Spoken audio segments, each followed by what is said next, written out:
Is Barack Obama a socialist, and is being called a socialist a smear? Rick MacArthur is publisher and president of Harpers magazine, award-winning journalist and author. His latest book is You Can't Be President: The Outrageous Barriers to Democracy in America.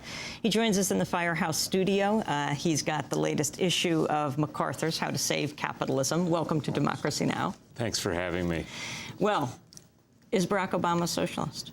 Barack Obama is a socialist like Harpers magazine is a media conglomerate.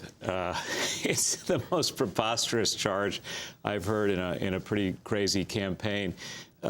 When they keep saying that Barack Obama puts socialism ahead of entrepreneurship, I keep thinking of the vast amount of money he's been collecting from Wall Street for his campaign. His number one bundler is Goldman Sachs, which has given him up to this point, I think, about $740,000.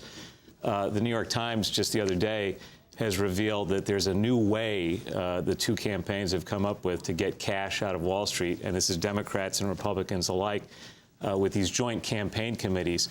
12 Goldman Sachs employees were revealed in this latest report to have given more than $25,000 apiece to Obama's campaign.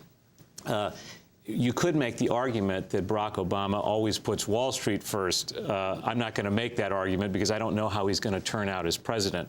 But up to this point, he's been a champion of Wall Street interests. His number one economic advisor is Robert Rubin, the senior executive or chairman of the executive committee of Citigroup, the former Treasury Secretary, the guy who, alongside Alan Greenspan, was arguing against a regulation of the derivatives market in the 1990s very forcefully. And in his own book, in The Audacity of Hope, Obama talks a lot about how much he admires investment bankers, how much he likes bankers, how he feels comfortable with them and with corporate lawyers. So it's an absurd charge, but it's even more absurd when you realize that, as Chris Wallace pointed out in that clip, John McCain, Robert Rubin, they're all socialists now. The only one who's not a socialist, apparently, is Alan Greenspan. He's just shocked at what's happened. He's suddenly found a flaw in the plot of one of his Ayn Rand novels. I'm not sure exactly what the plot flaw is because he doesn't specify. But the notion that this is a left-right argument is absurd. Is patently absurd, given where the money is coming from to finance these campaigns. Now, if Obama gets out there and denounces Wall Street, that's fine. The question is, and McCain is doing the same thing, greed on Wall Street is a constant in our history. The question now is a President Obama going to take this crisis, going to take this possible mandate? Because apparently, it's backfiring for McCain. The polls are widening. Obama's going further and further ahead. It seems to suggest that the American people are saying, hey, socialism, this sounds pretty good. If he's a socialist, I'm for it. Everybody seems to be for it. What's he going to do with this mandate? Is he going to appoint one of the usual suspects as Treasury Secretary, or is he going to do something different? Is he going to do something more specific about regulating these markets? Or is he going to rely on the advice of people like Robert Rubin? Well, but his apparent definition of socialism as redistribution of the wealth sort of negates the fact that American taxation policy, at least at the federal level, has always been a progressive taxation policy. The more money you make, the higher you get taxed. So that this has been part of the American history since the development of our tax system. Well, since 1912, when we instituted an income tax, when remember, the top rate in 1964, the last time we had this kind of crazy debate between the Goldwater Republicans and Lyndon Johnson, the top marginal rate was 91%. Barack Obama is only proposing to raise or restore the top marginal rate from the current 35% to 39.6%, which is what it was under the Clinton administration.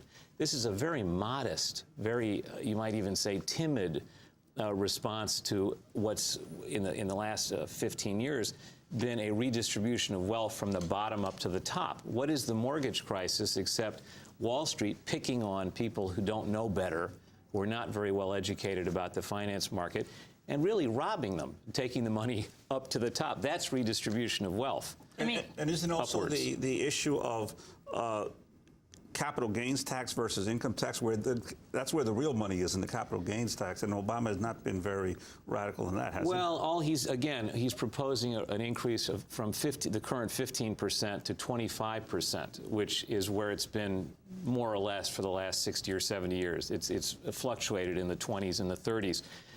But the important thing to know about that is Obama, in his quest for campaign money and votes, was in a conflict of interest. John Edwards pushed him a little bit to the left when he persuaded him to call for a change in the tax code so that you would tax hedge fund partner income at the regular personal income tax rate instead of at the capital gains rate. So instead of paying 15%, they'd be paying today 35%. But he stopped talking about that in the last 3, 4, 5 months. You don't hear him talking about that anymore.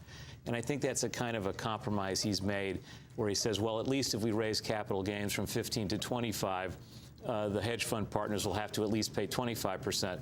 But that's still a lot less than the top personal income tax rate of 35 or 39%. I mean, it's amazing that the McCain campaign is using this line of attack because they supported the bailout. Now, I'm not saying the bailout was socialist, but it does involve nationalizing debt and, well, ultimately privatizing the profit. The guys that incurred the debt now have now gain profit if there is profit, and taxpayers pay for the debt. But it was the Democrats joining with the Republicans in endorsing this bailout. And now he's attacking Obama for what he did. In fact, if he had said he was against the bailout, voted against it, and of course it still would have passed, he could well have surged forward, because that's the feeling of the American people. Yes, if McCain had wanted to follow popular sentiment, the popular opinion was overwhelmingly against the bailout.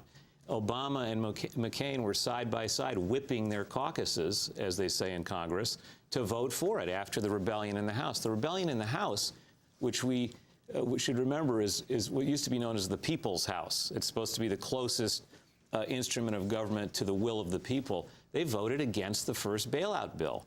They rejected it. People were shocked. That was shocking. And the leadership of the two parties, including Obama and McCain, got together to push through the second deal. Is this socialism, or is this collusion between the two parties? I'm not saying there's not a dime's worth of difference between the two candidates. Clearly, there's a difference. I mean, anybody who would put their blurb on a Reinhold Niebuhr book, which is what Barack Obama has in one of his has done, is obviously a thoughtful person, and he's educable. But up to this point, he's shown absolutely nothing to suggest that he's anything like a left-winger. He's a centrist, a prudent centrist conservative. You could make the argument he's the conservative candidate. What is a socialist, and why is it a smear? Well, a socialist believes in real, I mean, a serious socialist believes in real government control of industry, of takeover of private enterprise, which is an argument we're going to have in the next 6 months. If the auto industry collapses, which is a real possibility, there's going to be an argument about whether we should save certain industries, nationalize certain industries like they do in Europe. For a long time, Renault was owned by the government of France, and then eventually they privatized it. Are we going to take over General Motors? Are we going to take over Chrysler? Are we going to take over Ford in order to save national industries? We aren't even at the point now where we're arguing about real socialism. At this point, we're talking about, as you say, debt nationalization of Fannie Mae and Freddie Mac. But we're not at the point now where we're discussing the real tenets of socialism, which is state control of major industries and national economic planning. I think we need national economic planning. I'm not sure if we need state takeovers of industries, but this is something we're going to have to decide as the recession bites. But even state takeovers don't necessarily mean socialism, because clearly in the midst of the Depression, many of the advanced capitalist countries opted for two forms of intervention. You had the fascist intervention, which also involved some state takeovers of industries, or at least direct government control of them, as well as the more liberal democratic models of the United States and England. So just a mere fact of states intervening in a crisis doesn't necessarily mean you're going socialist. You could also be going fascist. Well, we could